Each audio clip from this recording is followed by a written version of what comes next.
Hey, it's me, MLV. Here is chapter 9 of Pinpoint. This one's titled Crossed Paths. Shoto started his journey early the next morning.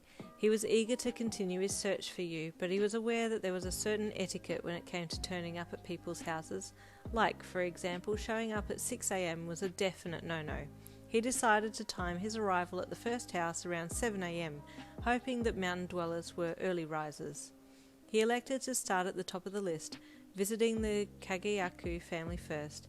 He made his way along the winding mountain path, stopping to admire the view every so often. The fresh mountain air was rejuvenating, and he breathed it in readily.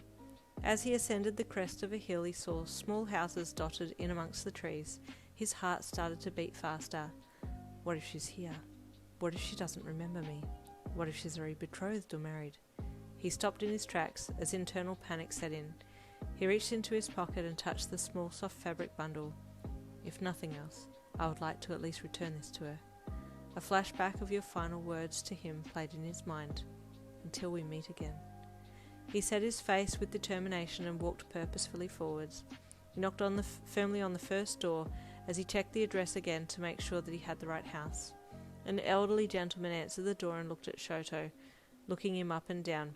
"Can I help you?" he asked inquisitively. "Good morning, sir. My name is Shoto Todoroki. I am a hero.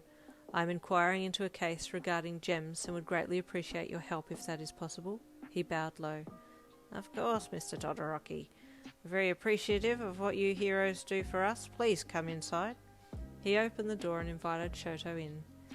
"This is a lovely house you have, Mr. Kageyaku," the gentleman replied with a smile. "Ah, Mr. Kageyaku," Shoto repeated, taking a seat at the table. "If you don't mind me asking, sir, what is your quirk?" My quirk's been passed down the family line for generations.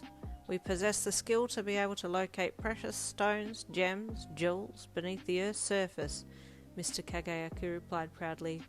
Shoto remained expressionless, but internally he was crestfallen. This is not the right family. Her family could create gems by voice. "I see," Shoto said out loud. "Sir, are you in contact with any of the other mountain-dwelling gem quirk wielders?" "Yes, we're a relatively tight-knit community," he said, brewing some tea. Shoto glanced down at his piece of paper. "Would you know anything about the Hoseki family?" he asked, hoping to narrow his search by asking Mr. Kageyaku about the other wielders in the area. "Those people," Mr. Kageyaku's voice darkened. "Wouldn't surprise me if they were in trouble with the law." "How so?" Shoto asked, intrigued. "They can create gems from tree bark and they're destroying our habitat. Forest here is in jeopardy because of them. They're a big family too and they all have the same quirk." Well, that cancels that family out then, Shoto thought, glancing down at his list again.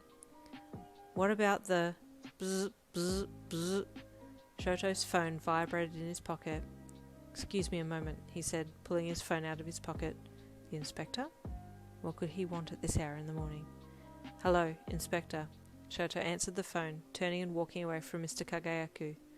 "Shoto, are you available today? There's been an incident," the inspector said. "Yes, sir," he said, slightly dejected that he'd have to delay his pursuits for today. "Where's the incident?" "It's up in the mountains. The reason I'm contacting you is it's in relation to gems. There's been a robbery at the Linsu residence." Shoto's heart skipped a beat as he double-checked the small piece of paper in hand. "Linsu? That's number 4 on my list." "I will be there immediately, sir. I'm not far away. See you soon." "Shoto, what?" The inspector called down the receiver, but Shoto had hung up. Turning to Mr. Kageyaku, Shoto excused himself, stating that there had been a robbery at the Linsu residence.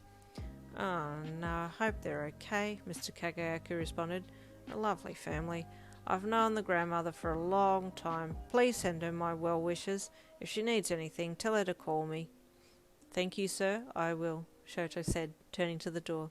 "Thank you for your time," he called over his shoulder. Shoto was a fit man, used to chasing down villains. He practically sprinted the mountain track to the next village.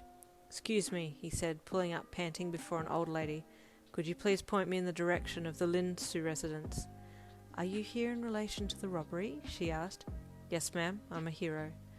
"Fourth shop on your left," she said, pointing down the main street. "Thank you," he replied, sprinting off again. He reached the front of the shop and his breath caught in his throat. The police were already present and had cordoned off the building. Smashed glass and timber were strewn across the doorway. Shoto edged forwards. "Ah, Shoto, you arrived quickly?" The inspector was puzzled to see him so soon. "What were you doing so close?" "What happened here?" Shoto asked, ignoring the inspector's probing question.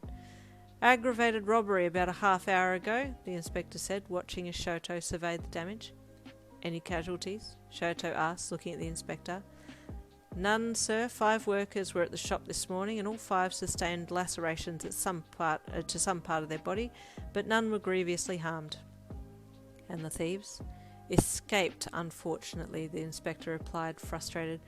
"I've been told that 2 men jumped in to help, but they've also left the scene." Shoto nodded and crouched down to look into the smashed cabinets. "Can we confirm stolen items?" "My crew are working on it now. There seem to be a lot more mess than stolen gems at the moment," the inspector replied. Shoto stood. "Would I be able to talk to any of the workers who were present this morning?" The inspector nodded and gestured to an elderly lady who was sitting at the bottom step of a set of stairs. "That lady there is the owner of the shop. She sustained a gash on the back of her leg." Shoto thanked him and walked towards the older woman. And there ends Chapter 9. Stay tuned for Chapter 10.